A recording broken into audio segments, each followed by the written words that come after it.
All right, so this video is me and Weston. We're going to be listening to auscultation of the heart.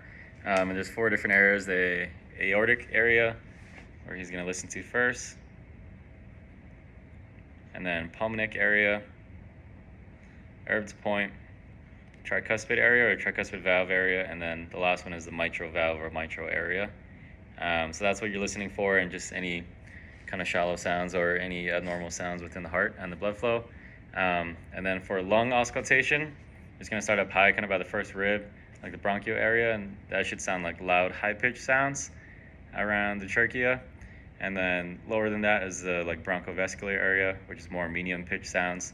And you're just going all the way down, like side to side, just listening for any abnormal or shallow breathing sounds or lung sounds. And you'll work all the way down to kind of where the last false rib is.